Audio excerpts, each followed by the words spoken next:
सरोकार। मथुरा की खुशबू, गोकुल का हार, वृंदावन की सुगंध, बरसाने की फुहार। आप सभी को मुबारक हो होली का ये खास त्योहार। नमस्कार, स्वागत है आपका प्राइम टीवी में और मैं हूं आपके साथ स्वप्निल यादव। तो आज रंगों का पर्व है और ऐसे में रंगों के पर्व से पहले होता है होलिका दहन और बेहद अहम होता है आज का दिन, क्योंकि आज होलिका दहन होती है और उसके बाद हम रंगों की होली खेलते हैं। तो ये होली की जो शुरुआत है वो मथुरा से होती हुई भगवान यानी कि देवों के देव महादेव की नगरी से पूरे देश भर में खेली जाती है। तो मथुरा से शुरू हुई ये होली देवों की नगरी से होते हुए पूरे देश को रंगमय कर जाती है और होली शांतिपूर्ण हार्दिक और सौहार्द की भावना और प्रेममय भावना लोगों में रंगों के साथ लेकर आती है।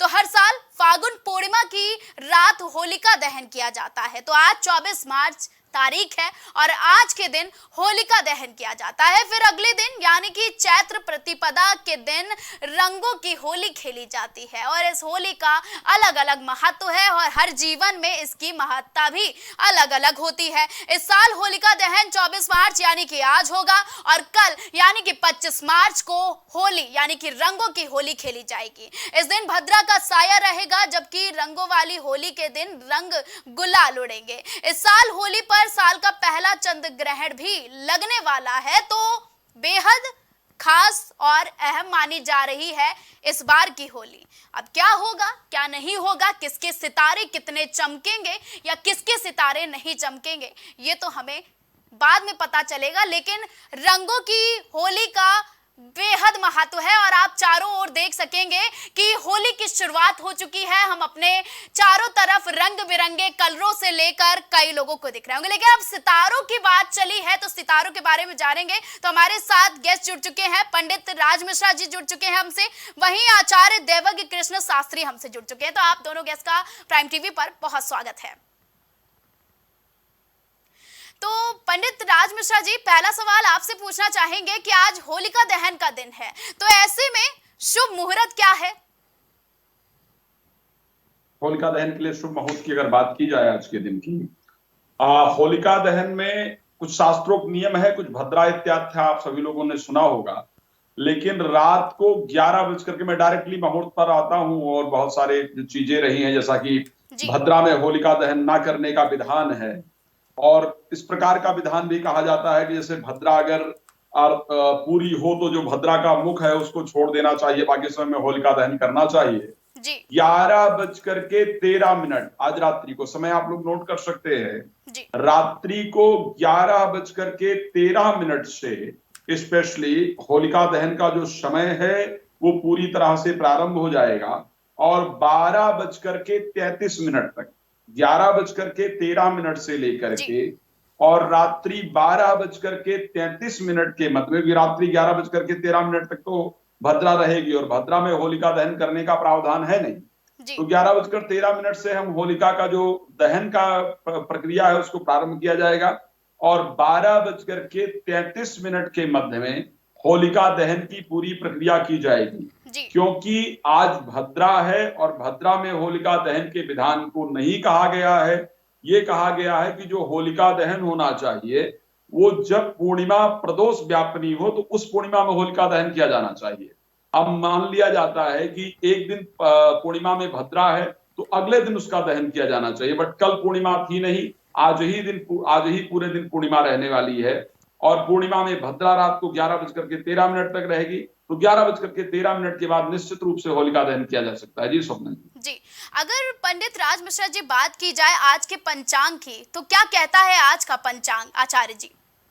जी वैसे बता दूं, मेरा नाम डॉक्टर राज मिश्रा है, ठीक है जी।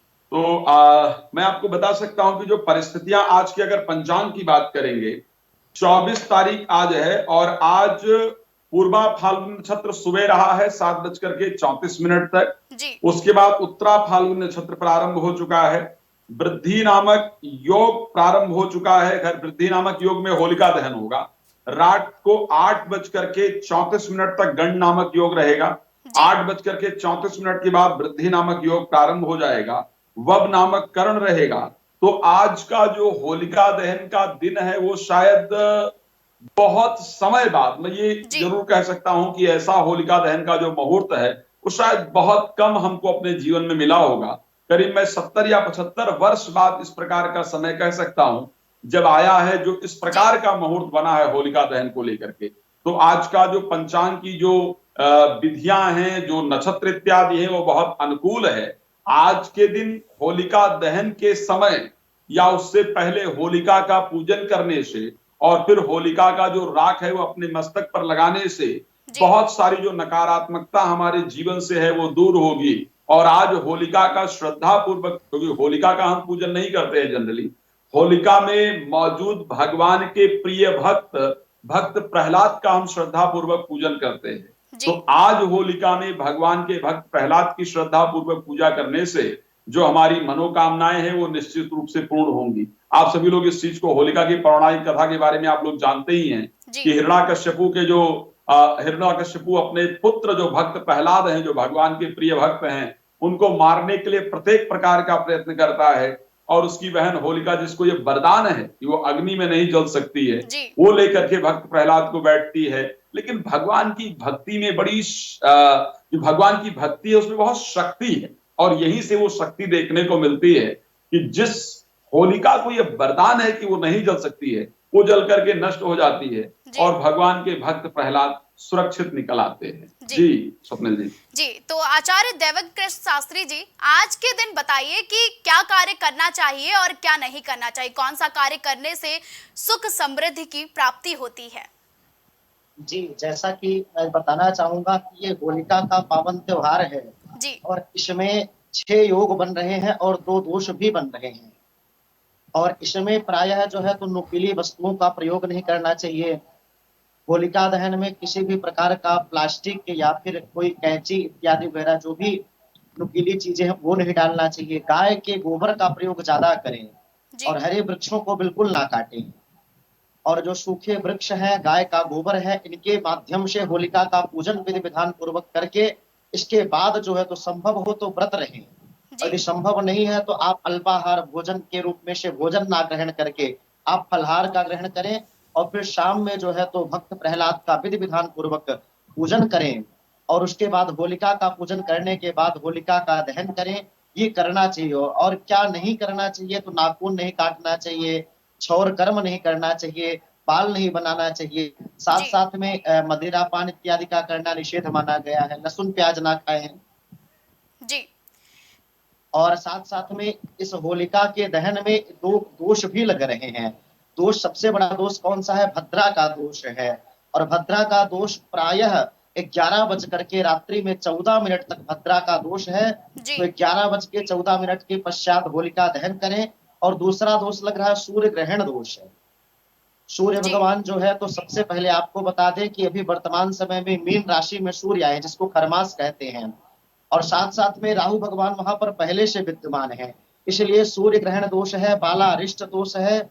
इन कारणों की वजह से जो है तो होलिका दहन में आप सबसे बढ़िया उपाय, अपने जीवन को सुखी और समृद्ध बनाना चाहते हैं तो थोड़ी पीली सरसों लेकर के जाएं, थोड़ा सा नमक लेकर के जाएं और काली सरसों और आटे का चूर्ण मिला करके अपने ऊपर 7 बार क्लॉकवाइज उतार करके होलिका में अवश्य डालें। ऐसा करने से हर प्रकार की व्याधि, हर प्रकार की ग्रह बाधा से मुक्ति पा पाएंगे आप लोग। जी, तो डॉक्टर राज मिश्रा जी, आपसे जानना चाहेंगे कि आज का दिन किस राशि के लिए कितना खास होने वाला है। जैसे कि भद्रा की बात चली है तो इसका किस राशि पर कितना असर होने वाला है?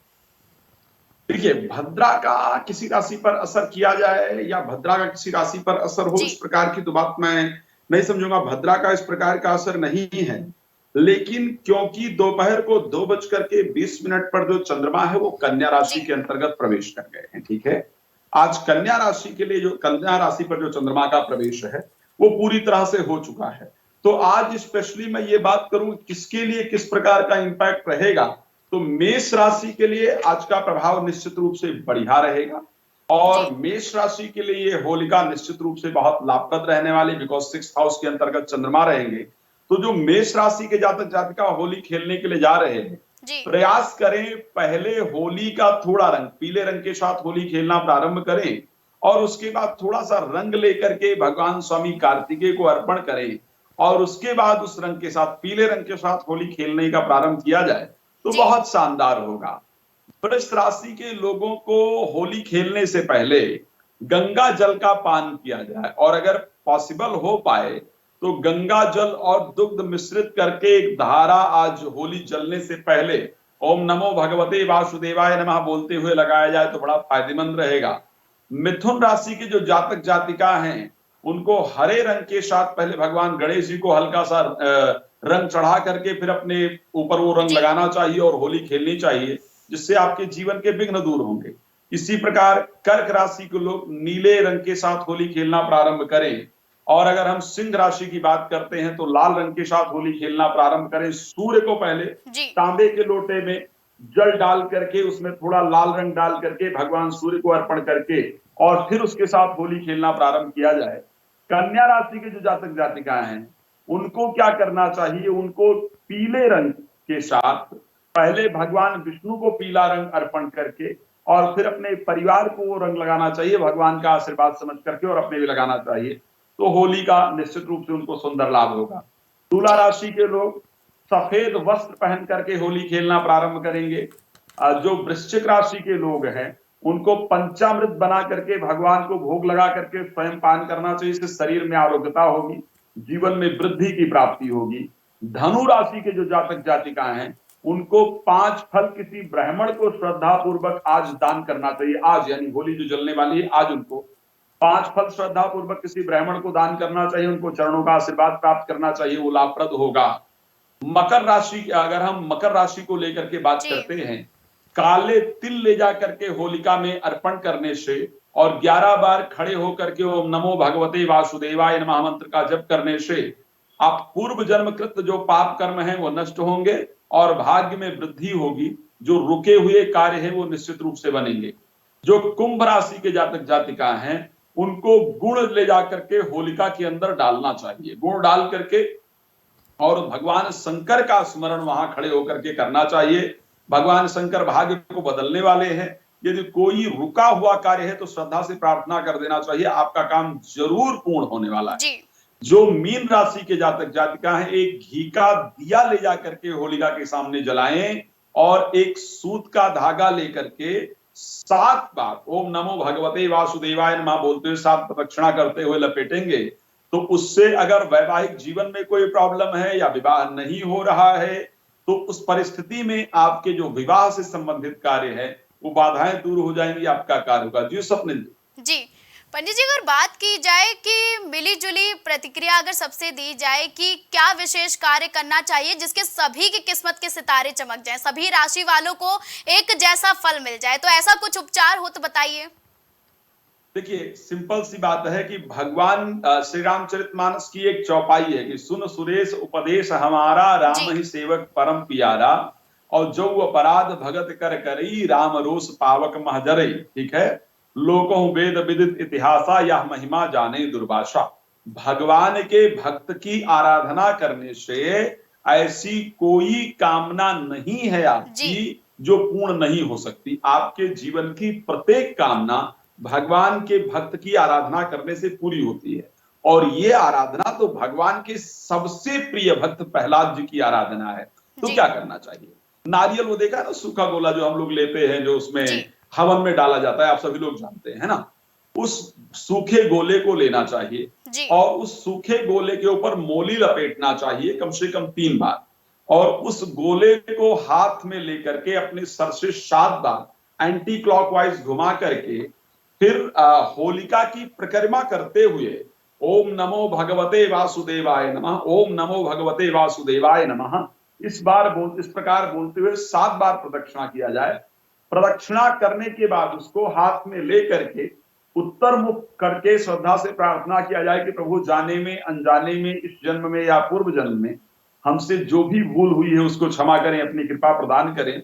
इस प्रकार करके और जलती हुई होलिका में, ध्यान रखिएगा ये उसी समय उपाय करने वाला है जब होलिका बिल्कुल जलाई जाने वाली है। जलती हुई होलिका में उठा करके डाल दिया जाए। इससे जो भी आपकी मनोकामना है, जो भी आप प्रार्थना करना चाहते हैं, चाहे वो शरीर के रोग को दूर करने के लिए हो, चाहे किसी काम को बनाने के लिए हो, वो समस्त मनोकामना भगवान श्रद्धा पूर्वक करने पर जरूर पूरी करते हैं। जी स्वप्निल जी देवज्ञ जी, आचार्य देवज्ञ जी, आपसे जानना चाहेंगे कि किस विधि विधान से पूजा करें कि सभी के राशि के सितारे चमक जाएं और लोगों को लाभ हो उससे। जी, सर्वप्रथम होलिका का पूजन करने के लिए आप लोग शुद्धता पूर्वक स्नान कर लेवे और स्नान करने के बाद अपने ऊपर जल छीट लेवे और जल छीटने के बाद आप पूरब की ओर अथवा उत्तर की ओर बैठ जाएं और बैठने के बाद आपको संकल्प करना चाहिए। हाथ में जल लेकर अपना नाम और गोत्र बोल करके यथासंभव जितना बन पाए संकल्प करें और संकल्प के बाद की जो प्रथा है तो विधि विधान पूर्वक गंध अक्षत और पुष्प जो है तो भक्त प्रहलाद का पूजन करें।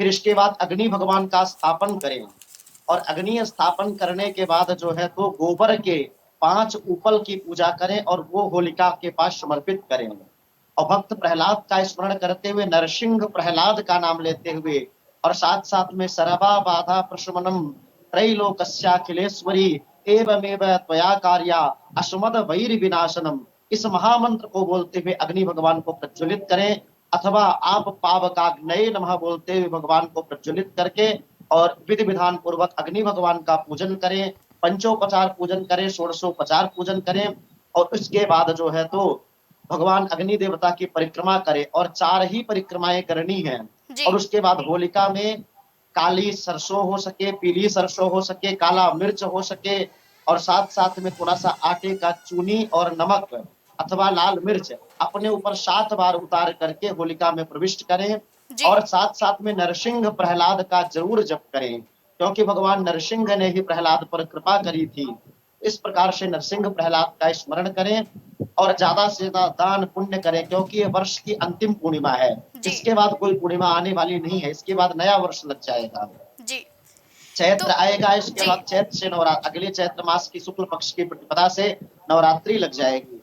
तो ये ऐसा योग 100 वर्ष बाद देखने को मिल रहा है जहां पर सर्वार्थ सिद्ध योग बन रहे हैं, रवि योग बन रहा है, वृद्धि योग बन रहा है, धन शक्ति योग बन रहा है, साथ साथ में बुधादित्य योग बन रहा है। तो ऐसा योग प्रायः यदि कहा जाए तो 1924 में बना था। 1924 के बाद अब 2024 में योग बना हुआ है और 2024 में चंद्र ग्रहण हो रहा है। 1924 में हुआ था, अब 2024 में है। तो ये बहुत ही सुंदर योग है और ग्रहण में किया हुआ पूजन पाठ, होलिका में किया हुआ पूजन पाठ ये कई हजार गुना हमें फल की प्राप्ति कराता है। इसलिए सभी लोग जितना संभव हो सके तो नरसिंह स्तोत्र का पाठ करें, भक्त प्रहलाद का पूजन करें, भक्त प्रहलाद का अर्चन करें, साथ साथ में सर्वा बाधा प्रशमनम त्रैलोकस्याखिलेश्वरी एवमेव त्वया कार्या अश्मद वैरि विनाशनम, इस मंत्र का पाठ करने से सभी प्रकार की बाधाओं की शांति होगी और साथ साथ में तीनों लोक की संपदा आपको प्राप्त हो जाएगी। जी, तो डॉक्टर राज मिश्रा जी, कल चंद्र ग्रहण है और कल रंगों का त्योहार भी है, तो ऐसे में क्या असर देखने को मिलेगा कल के दिन पर? आज तो होलिका दहन है और कल रंगों का त्योहार है, तो चंद्र ग्रहण का कुछ असर देखने को मिलेगा क्या?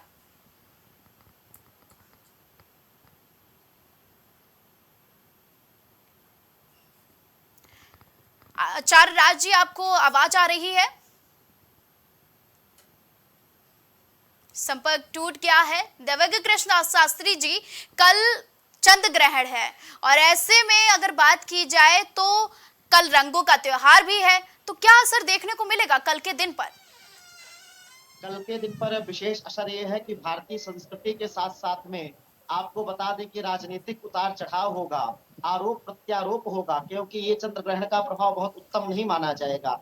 ये उपछायाकृत चंद्र ग्रहण है, ये उपछायाकृत चंद्र ग्रहण है और ये जो चंद्र ग्रहण ये कन्या राशि पर पड़ने वाला है। तो कन्या का स्वामी बुध है और बुध जो है चंद्रमा की नाजायज संतान जो है बुध भगवान है। तो इस प्रकार से राजनीतिक आक्षेप प्राक्षेप होंगे, साथ साथ में राजनीतिक भूचाल आ सकता है, प्राकृतिक आपदा आ सकती है और यदि हम कहें तो अचानक से कोई आने वाली आकस्मिक आपदा के साथ साथ में एक दूसरे पर किसी भी प्रकार से पत्रकार वर्ग हो गए, ब्राह्मण वर्ग हो गए और साथ साथ में राजनीतिक वर्ग हो गए, किसी प्रतिष्ठित व्यक्ति की प्रतिष्ठा जो है दांव पर लग सकती है और साथ साथ में भारतवर्ष के लिए यह प्रभाव उत्तम नहीं माना जाएगा। इसके लिए सभी लोग को, गर्भवती माताओं को अंदर रहना चाहिए। साथ साथ में सभी ग्रह वालों के लिए अलग अलग दान बताए गए हैं। जो मेष राशि के जातक हैं इनको लाल मसूर का दान करना चाहिए। और जो वृषभ राशि के जातक हैं, इनको सफेद चावल और सफेद आटे का दान करना चाहिए। मिथुन राशि के जातक जो है तो हरी कलर की मूंग की दाल और हरा फल और हरा कलर का मीठा दान करें। कर्क राशि के जातक जो है तो आप सफेद चावल और सफेद आटा और सफेद वस्त्र का दान करें। सिंह राशि के जातक जो है तो लाल वस्त्र, लाल फल, लाल मीठा और लाल कलर की मसूर की दाल आती है, उसको दान करें। और जो आपके कन्या राशि के जातक हैं वो मूंग की दाल, हरी कलर की मूंग की दाल, हरा फल, हरा मीठा और हरा वस्त्र का दान करें। तुला राशि वाले जातक प्रायः सफेद वस्त्र और साथ साथ में तुला राशि के जातकों का स्वामी शुक्र है तो सफेद वस्त्र, सफेद चावल और सफेद चीनी का दान करें। जी। और आपको बता दें कि वृश्चिक राशि वाले जातकों को लाल मसूर और लाल वस्त्र, लाल फल जैसे सेब हो गया, लाल लड्डू बूंदी का हो गया, ये दान करना चाहिए। साथ साथ में धनु राशि वाले जातकों को प्रायः पीला वस्त्र और चने का दान करें। और मकर और कुंभ राशि वाले जातकों को काला वस्त्र और जो है साथ साथ में काली उड़द और काले फल और काले मीठे का दान करें। मीन राशि वाले जातक प्रायः आपको पीला वस्त्र, पीला फल, पीला मिष्ठान्न का दान करें। ऐसा करने से चंद्र ग्रहण का प्रभाव दूर होगा, क्योंकि चंद्र ग्रहण के साथ साथ में सूर्य ग्रहण योग भी बन रहा है। आपको बता दें कि चंद्रमा के साथ केतु जो है तो कन्या राशि पर है, तो चंद्र ग्रहण योग हो गया। लेकिन जो सूर्य ग्रहण का प्रभाव है वो चंद्रमा के साथ में केतु है तो चंद्र ग्रहण हुआ। लेकिन सूर्य ग्रहण योग कैसे बन रहा है? सूर्य के साथ भगवान राहु बैठे हुए हैं, इस कारण से मीन राशि पर यह युति बनी हुई है। इसलिए यह ग्रहण बहुत ही शुभ नहीं माना जाएगा। इसके लिए सभी को सावधानी बरतनी चाहिए और ज्यादा से ज्यादा हो सके तो भगवान विष्णु सहस्त्र नाम का पाठ भी करना चाहिए। जी शास्त्री जी, अगर बात की जाए तो कल किस राशि के सितारे चमक सकते हैं और जिनके ऊपर थोड़ा खराब समय आ रहा है उनके लिए कुछ उपचार हो जाए या कुछ उपाय हो तो बताइए। जी, कल जो है तो मिथुन राशि, कर्क राशि, सिंह राशि और मेष राशि वाले जातकों के लिए समय ठीक है। और इसके अलावा जो भी राशियां हैं, इन सभी राशियों के लिए ये ग्रहण का प्रभाव उत्तम नहीं माना जाएगा। तो इनके लिए ज्यादा संभव हो तो भगवान शिव को जल दें और साथ साथ में दान करें। दान करने का कल विशेष महत्व है। चावल दान करें, चीनी दान करें, आटा दान करें और 5 प्रकार के फलों का दान करें। संभव हो तो 5 प्रकार के अन्नों का दान करें। ऐसा करने से सभी प्रकार के दोष का शमन होगा। कन्या राशि के जातक सावधान रहें, क्योंकि ये जो ग्रहण है ये कन्या राशि पर होने वाला है, तो कन्या राशि वाले सावधान रहें। मकर और कुंभ राशि वाले जातक सावधान रहें। मीन राशि वाले जातकों को भी सावधानी बरतनी चाहिए, किसी से वाद विवाद नहीं करना चाहिए। और साथ साथ में मेष राशि और वाले जातकों को सावधानी बरते। केवल मिथुन राशि, कर्क राशि, सिंह राशि वाले जातकों के लिए ग्रहण का प्रभाव कमजोर है। जी, तो आचार्य देवज्ञ कृष्ण शास्त्री जी और पंडित राज मिश्रा जी, आप दोनों का ज्यादा जानकारी हमारे दर्शकों तक पहुंचाने के लिए बहुत बहुत धन्यवाद। तो रंगों का त्योहार है और ऐसे में इस त्योहार का हर्षोल्लास आप चारों ओर देख सकते हैं। आप देख सकते हैं कि पूरा देश रंगमय हो गया है। मथुरा से शुरू हुई होली का प्रभाव देवों की नगरी महादेव की काशी नगरी में भी देखने को मिला और अब धीरे धीरे रंग में रंगमय होती जा रही है पूरी देश और दुनिया। आप देख सकते हैं कि सिर्फ भारत ही नहीं बल्कि पड़ोसी देशों में भी रंग यानी कि रंगों के त्योहार होली का हर्षोल्लास देखने को मिल रहा है, क्योंकि ये त्योहार ही है जो हमें खुशियां बांटना सिखाते हैं, भाईचारा बढ़ाते हैं। तो पर्वों का, त्योहारों का सीजन चल रहा है। एक तरफ होली है, उसके बाद रमजान और रमजान के बाद है लोकसभा लोकतंत्र का ये महापर्व। तो रंगों के पर्व की आप सभी को ढेरों शुभकामनाएं। तो हमें दीजिए इजाजत और आप देखते रहें प्राइम टीवी।